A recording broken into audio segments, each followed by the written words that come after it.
again, YouTube. This is Dr. Kendo, and I'm here with Scribblenauts Unlimited. This is the object editor commentaries where I create your favorite characters from video games, movies, TV shows, nerd and geek culture, etc. Except for I don't create other YouTubers. And what could possibly be insinuated from these tiny ants that we have placed on the level right here? Of course, it's probably very obvious, given the recent trends or recently released movie Ant-Man. So that's actually what we're going to be creating today in the object editor, but not just Ant-Man. Of course, the villain from Ant-Man, you could say, which would be the Yellowjacket, and we might have a few other surprises in there, or at least just one. So starting off with a biker, you want the male biker for the first source object of today. This will be the body of Ant-Man. We are going to create these as two separate objects for both of our characters today, Ant-Man and the Yellowjacket, and so we've got the letter I right here with this weird design pattern just to show that it has a little bit of detail right there on his belt. The sphere is right there in the middle of the belt, and then we've got a hexagon shape that we're also painting with that red and black color pattern that I've also got in the middle of his, I guess, clothing right there. So the reason that I'm going for this like red and black color pattern right here is because it sort of has that mesh look to it. You know, it's like if you see Ant-Man, he's kind of, it's like, sure, it's got the red coloration on the suit, but then it's like within that red, you know, there's a bunch of little dots and stuff. It's, again, it's like a mesh material or whatever. And so with that material, I just wanted it to be known that there was other detail, I guess, within it. So it's just for a little bit more detail, I guess you could say, in short. A surfer, you could just take the back leg of the surfer, and that's going to be both of the legs on our Ant-Man. Now you notice that I kept in the biker's legs, but I shrunk them very small. You can see that I'm still shrinking them, actually. This is so that we don't have our Ant-Man sinking into the ground just way too much. He's probably going to sink into the ground a little bit because I'm putting on these moon shoes right now, which are these big boots that you can see like that. That'll make him sink into the ground just a little bit because it goes past the feet where they normally would be. But if you keep in the biker's feet and legs, well, anytime you can keep in the source object's legs, then your creation will not sink into the ground as much. So like, you know, you've seen me, of course, I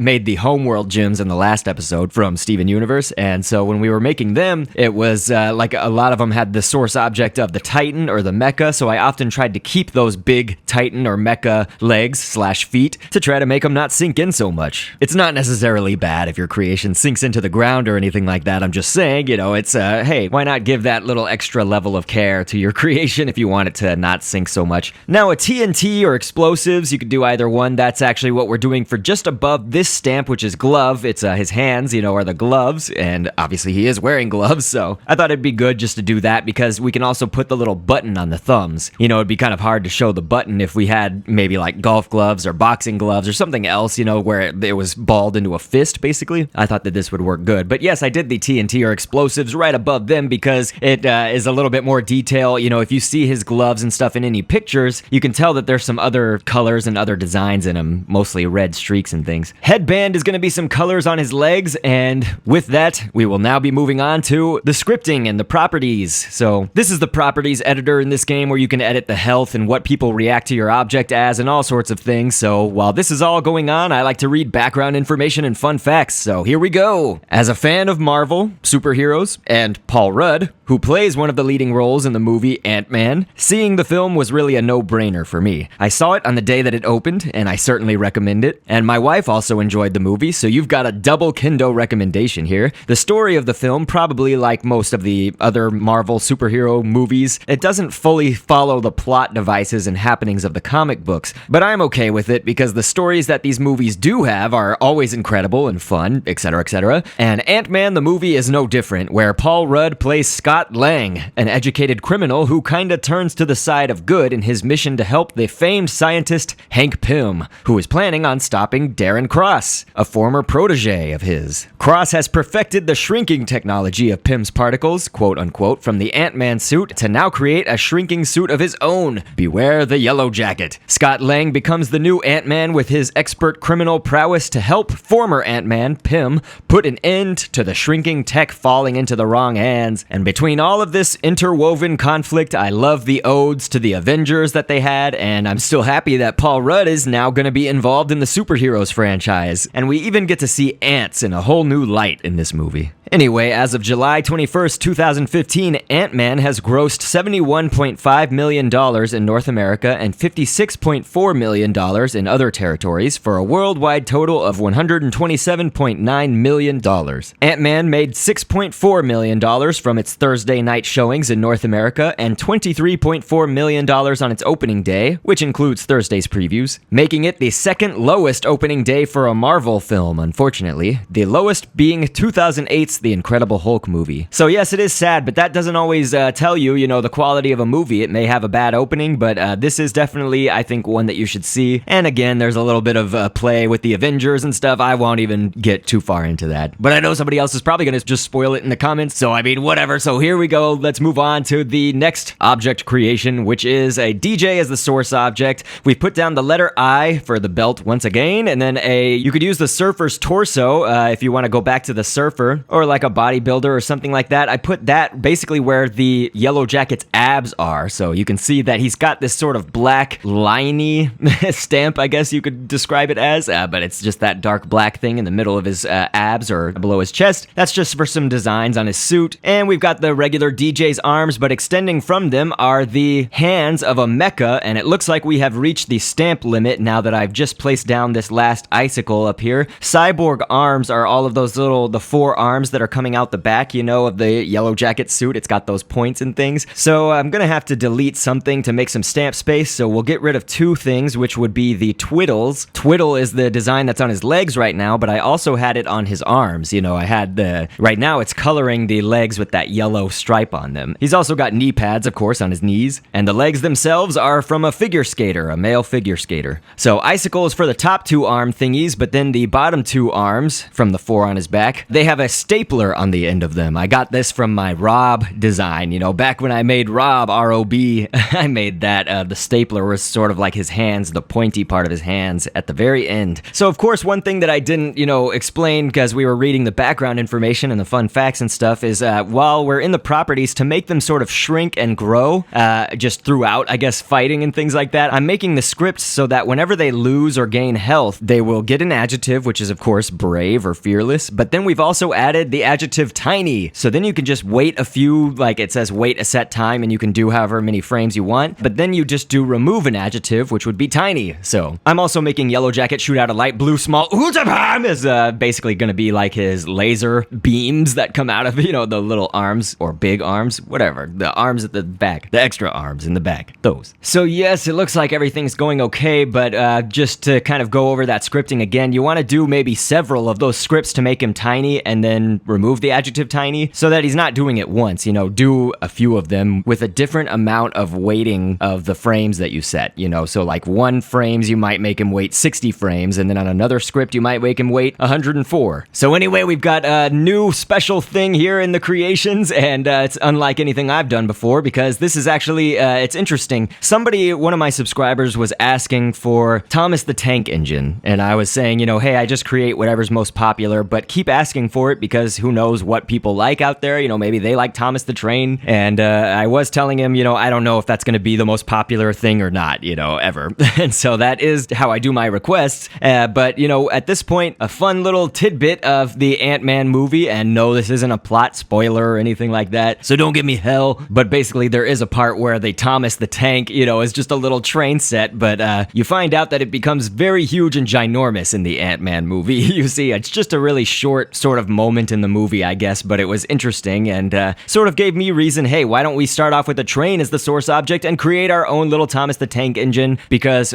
my subscriber friend who was asking for him, he was literally asking almost every episode for a while. He kept asking me about it, and I do want that perseverance to be rewarded, but I only want it when it's relevant, and it was relevant here because while it might not have been the popular vote, it was a part of the Ant-Man movie, just a small part, and so I decided, why not do something special for my friends out there? So you got another creation out of this, but moving along, we've got the Ant-Man head that we're creating now, starting off with a gas mask as the source object. I thought that this was sort of the obvious thing, and I described this actually when I was creating the emotions from Inside Out. I was thinking, during the movie, what can I create each of these characters with? Okay, so as I'm watching the movie, I'm like, okay, I can do a gas mask for his head, I can put a dot right there, So like, for instance, we've got a dot down at the center and the bottom and stuff, that little circular area of his mask mask, but then there's a scoop on either side, like we created Ultron with, how he had scoops on either side. Then an electronic above that with a dot, and that connects two of the letter I. The letter I is basically like these head antennas. It's almost like his little helmet's got antennas on them. Antennae. And then the letter I is also some red stripes at the top of the hat, sort of where the forehead would be, I guess you could say. And then just color in the visor or the glass part over the eyes, color that in with the dark red. Unfortunately, it colors the whole thing around it,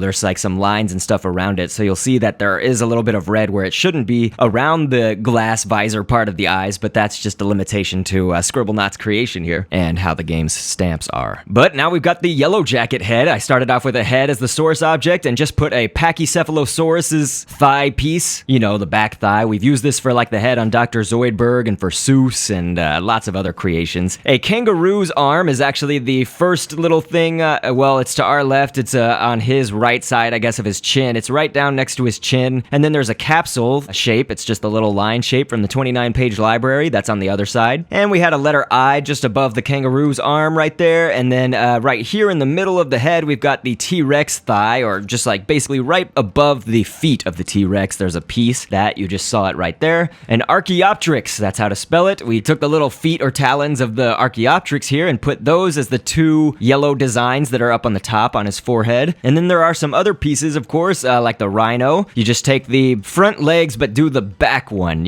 so the one that's in back, take its front upper leg part right there. You can see the stamp right there. That's for the eyes. Just double that up on either side, of course. And then a chipmunk, the back leg, but it's the front leg, but the one in back, if that makes sense, for the bottom part, basically where like his mouth is, in essence. And then there's some things in the center of the mask, like we have sunscreen right there. That's sort of below the T-Rex leg, but also below an electronic, because it goes T-Rex leg, electronic, sunscreen, and then now we have the last part, which is on his chin, which is a carton. So you can just tell that I colored things with a dark black and gray type color scheme to make it have some extra details and things, but that kind of creates a line down the center of his mask so that, the eyes aren't connecting. It's like the eyes are close together, but they're not connected like that. So then we've just got a pimple. We're doing this about 4 times right now in this reddish orange color because he's got some of these little, I guess, lights and things showing up on his face and his helmet and stuff. It's all high-tech like. And then we'll do another 2 pimples, I guess one right here and one right on the other side of it for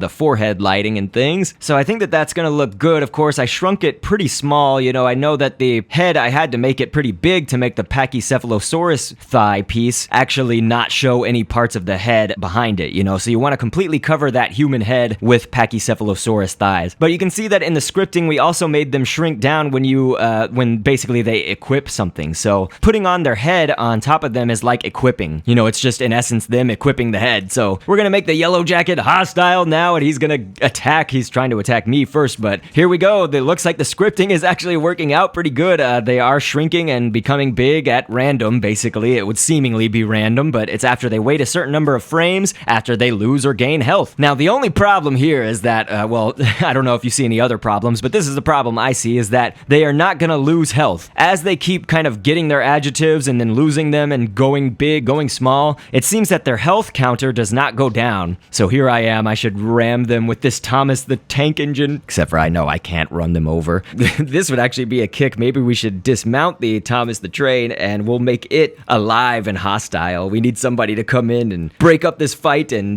maybe hurt somebody, because it looks like they cannot hurt each other. They're not doing enough damage, basically. But a train, I mean, that's gotta do tons of damage. So now we've got our crazy Thomas the Tank. He's going insane. And oh gosh, he's even knocking the fight off the roof. Look at it. It's falling down. Everybody's falling down. And Ant-Man and Yellowjacket are so entranced in each other and fighting that they have to fall off the roof to pursue each other as well. So all in all, I think everything worked sort of how I wanted it to, basically. I wanted them to be shrinking and growing throughout the fighting. So this is good. And I hope you guys enjoy it as well. So as always, you guys are, some of the best supporters. You're like the best community out there on YouTube right now, because you have gotten me to 100,000 subscribers. This is crazy. Who would have ever thought that I would reach such heights? Actually, I did. I mean, I had confidence that I did. Although there was a time when I really didn't see it, and there was obviously a time when I did YouTube with no intention of, making a big amount of views or subscribers or anything like that. Just doing it for the fun. And of course, if anybody's going to be starting their own YouTube channel, you should definitely do it for fun as well. Don't do it for the money. Don't do it for the subscriber count or it for the views, although it's always great when you get noticed and all that stuff. It's just, you really have to have a love if you want to keep it up and you really want to grow that channel. You have to have a love for what you do. And so you guys, you make it so much easier for me to love what I do when you write the incredible supportive things in the comments section. So,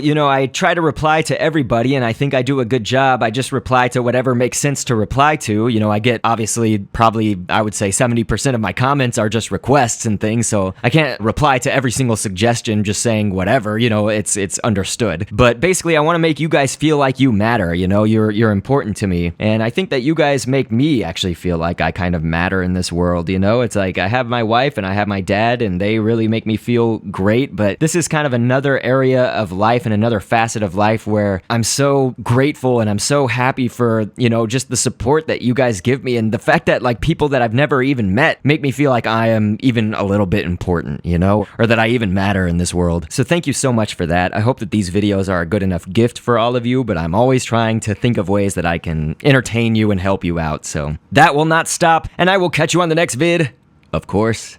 And thanks for viewing. Dead now, world goes wild. Give them 1 inch and they'll take a mile. No way to take back all that I went through, but I love my pad cause it led me to you. Knock 'em dead now, world goes wild. Give them 1 inch and they'll take a mile. No way to take back all that I went through, but I love my pad cause it led me to you.